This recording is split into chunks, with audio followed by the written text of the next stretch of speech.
Bismillah. Assalamualaikum warahmatullahi wabarakatuh. Kabajamtoota fi hordoftoota tokkummaa Tiyuubichi jira jirtu bakka jiraattan bakka nagaadhaan gara chaanaalii kanaatti dhuftanii namoonni jalqabaaf gara chaanaalii kiyyaatti dhuftan laayik, sheer, sabskiraayib gochuudhaan maatii kiyyatti dabalamaan affeerraa kiyya yeroo hundumaa ta'e kanneen afaana jirtan guddaa galatoomaa ulfaadhaa galanni keessan guddaadha. Egaa viidiyoo guyyaadhaa isinii qabadhee dhufe keessatti viidiyoo lammaan tokko kan walumaan ilaallu ta'a. Isinillee yaada keessan komentii jalanaa kaa'aa isiniin jedha. Viidiyoo gidduu kana sooshaal miidiyaa kana irratti baay'ee tokko deemaa jirudha jechuudha. Hundumti keenya iyyuu kan ilaalaa jirru kan immaammaa cabbii yookaan immoo ekiroodha akkasumallee imaaniidha jechuudha kan walumaan ilaallu ta'a. Sababni isaas viidiyoo kun nam tokko kan nama lama qofa miti kan inni ilaallatu hunduma keenya ilaallata waan ta'eef egaa hundumti keenya keessanuyyuu dhaggeeffadhaa namni hin beeknes hin jiru hundi keessanuyyuu ni beektu jedhanii abdiin qaba inshaallah. Egaa walumaan ilaallu viidiyoo kana isiniin jedha namoonni sooshaal miidiyaa fayyadamtan hundi keessanuu namni hin beekne hin jiru jedhee yaaduu hin beektanii ekiroo yookaan immaammaa cabbii jechuudhaan kan beekamtudha. Baay'ee nama gaarii of taatee kan jiraattudha. Egaa viidiyoo si walumaan ilaalla jechuudha. Dhugaa dubbachuuf baay'ee tokko na gaddisiiftee baay'ee tokko wajjin hin boohee. Egaa ekiroo koo asumaan illee viidiyoon koo akka tasaa yoo si qaqqabee jedhee hin boohinii maaliifi dhiirri yoo deemee dhiirumatu dhufa. Jireenyi bakka kanatti hin hafu. Jireenyi lafa kanarraa al tokko nama boosisaa, al tokko nama gammachiisaa. Akkanumatti jireenyi adeemte jechuudha. Gaafa rabbiin jedheen addunyaa kanarraa galamutti guyya tokko gammachuu guyya tokko naasuudha jechuudha. Viidiyoo kana sagalee isaa kan hin jalaa gadi qabeef kan isin dubbataa jirtu afaan Amaariffaatiin. Egaa mimmaansii kana wallaahi baay'ee tokko ilaaluun dadhabe ekiroo koo abshirisiin jechuun barbaada.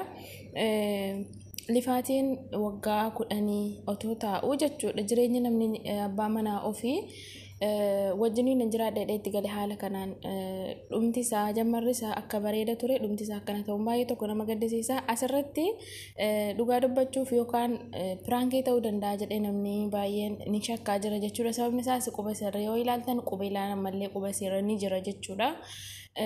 Kanaaf yookaan immoo wanti isin dubbataa jirtu kun waa'ee seenaa dhugaatiin wal qabate bifa isa abbaa sanaatiin taatee hojjetaa jiraachuun isin ni mada jechuudha. Garuu isin immoo kakattee jirti jechuudha. Kan haadha kootiin nama haadha isheetiin kakattee jirti piraankii miti dhugaadha jettee dubbattee jirti jechuudha. Egaa jireenyi bara kanaa dhugaa dubbachuuf baay'ee tokko nama aarsaa baay'ee tokko nama gaddisiisa jechuudha. Nuti namoonni biyya ormaa jirru kuni wanti nu asitti uuma hundaa dandeenye mana namaa keessatti gubannee halkanii guyyaa yaadaan waan hundumaa nu gubannee jennu biyya keenyatti gallee aara galfannee ilmoo deenyee abbaa manaa gaariitti hirumnee aara galfannee jiraannaadhaaf biyyaa baane jechuudha. Garuu immoo gaafa galtee jireenyi kan kee si jalaa diigamee jedhe baay'ee nama aarsaa. Amma kan isin dubbataa jirtu ani seenaa kan koo irra deebi'uun barbaadu. Ani abbaa malee guddadhe haati kan koo abbaa malee na guddifte. Anis immoo ilmoo kana abbaa malee guddisuu hin barbaadu jetteetti kan isin dubbataa jirtu jechuudha. Ilmoo abbaa malee guddisuun wallaahi baay'ee tokko ulfaataadha jechuudha.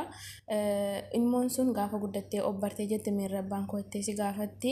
Isinis immoo bor akkuma sana jechuudha abbaa malee guddadhe jettee jaalala abbaa malee jaalala haadhaa malee gaafa guddattee ilmoon illee jechuudha barumsa tokko hin argattu jechuudha. Kan isin irraa barattu otoo gara mana barumsaatti hin seeniin jaalalas jibbas abbaadhumaaf haadharraa barattee deemti jechuudha.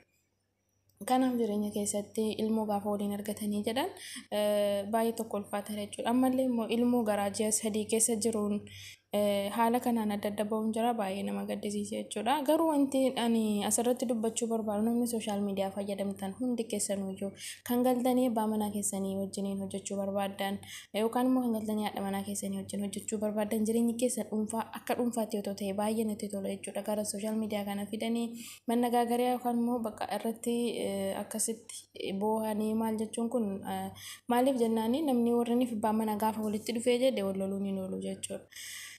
Egaa inshaallah rabbiin nagaa gidduu jiraatti habuusu akkasumallee imaaniidhaaf ajjee yoo ilaallu jechuudha. Amala ajjee amala imaanii namni hin beekne hin jiru hundumti keenya ni beekne abdiin qaba. Ajjeeni imaaniin galtee torban immoo torban lama waan akkasii torban lama iyyuu geessitee imaanii irratti fuudhee jechuudha. Imaanii eega fuudhee jedhee piraankii jira hundumaa ilaalaa jirtanii waan baay'ee tokko nama gaddisiisu jechuudha. Maaliif namni jireenyi isaa dhuunfaa haadha manaa isaa haati manaaf abbaan manaa akhlaaqni inni wajjiniin itti jiraatuu fi jireenyatti sooshaal miidiyaa irratti hojjettu gaafa sooshaal miidiyaa irratti gadi baatu jireenyi kee dhuunfaa akka dhuunfaatti Garuu kan maatii si ta'e jiru kun maatii kan keeti. Maatiin kee namni 56 yookaan namni 57 na jala jiru kun anarraa maal barataa? Anarraa maalin ilaalaa? Maalan namaaf dhiyeessaa jira? Maalan nama barsiisaa jira jedhanii yaaduun baay'ee tokko barbaachisaadha jechuudha. Dhugaa dubbachuudhaaf ani jireenyi sooshaal miidiyaa fi lafiitii fi duuba namaa adda adda. Gaafa sana namni maatii si ta'e jala jiru kun waan ani maal nama kanaa dhiyeessuun qaba? Maatii koo kana maal barsiisuun qaba? Sooshaal miidiyaa kana baruurraa dhiifnee deemna garuu waan dhalootaaf barnoota ta'u dabarsinee deemuu qabna jechuudha. Imaaniin dhugaa yeroo ilaalu wallaahi baay'ee tokko nama gaariidha. Baay'ee tokko amala qabeettii bareeddudha jechuudha. Caaltuun nama amala qabeettiidha jechuudha. Dhiifama amaaniin nam tokko gaafa abbaa manaa namaa tokko isiin biyya galtee jennaan torban tokko ta'uun gahin abbaan manaa isii kun isii sana dhiisee isin fuudhee bakka isii sana buutee ilaaluu qabda jechuudha nam tokko jechuudha. Otoo ana ta'es akkuma kanaa ilaata jedhanii bakka sana bu'anii yaaduun barbaachisaadha jechuudha. Imaanatuma ajjeen dhiirri waan fedhe gochuu danda'a jechuudha.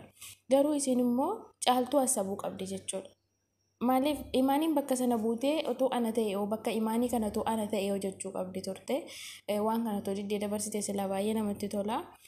Garuu dhugaa dubbachuuf caaltuun baay'ee garaana nyaatti baay'ee tokko nama hin jaalladhudha amala qabeetti suutumee nama bareeddudha jechuudha. Garuu immoo ajjeen akkasittiin ilaaluun viidiyoo jaraanan ilaala yeroo tokko garuu yeroo tokkos immoo diraamaas natti fakkaata adda baafachuu hin dandeenye. Namoonni achi jalatti koomentii barreessaa jiran dhugaa dubbachuuf wallaahi wanti kun dhugaa ta'e soba ta'e wallaahu alam. Baay'ee tokko itti gadda jechuudha koomentii sana irratti jechuudha. Akkasumallee imammaa cabbiin fuuldura kaameraatti jaalala nuti illee jaalala jarri waliif qabanu nuti irraa barachuu dandeenyu. Gochisiin yeroo gaa'ela sii goote illee jechuudha ijoollee biyya ormaa hanga yoonaan mallee hin heerumaniif gaafa galanii heerumanii gaa'ela isaanii horatan akkamitti akka godhachuu qaban barumsa kan ta'u jedhee kan hin yaadudha jechuudha. Seenaa ajaa'ibaa galmeessitee dabarfatte jechuudha. Baay'een itti gammade yeroo sanallee jechuudha. Viidiyoo raabuun itti dhiphate malee dhugaa dubbachuuf wallaahi baay'een dinqisiifadde baay'een itti gammade. Maaliif namni akka namaa sana jedhee olii dhachuurra akka ofiitti jiraachuutu gaariidha jechuudha. Akka abaluun sirbaan qolee nama jallisaa jedhan. Egaa akka ofiitti namni jiraatee baraan wal fakkaatee darbe numa jiraate jechuudha. Caaltuun egaa biyya galtee jettee yoo waliin ilaallu kan ta'e jechuudha. Dhugaa baay'ee qalbiin isii itti cabee fuulli isiillee seequun irraa badee maaliif jennaan abbaa manaa ofii kan hoggaa meeqa wajjin jiraattee isa manatti qallabdee inni hojii hin qabu akkuma beektan ajjeen mana taa'aa isiin hojjettee fiddee innaa rabbiin jireenya keenya nuuf tolchuun isiniin jedha yaada keessan koomentii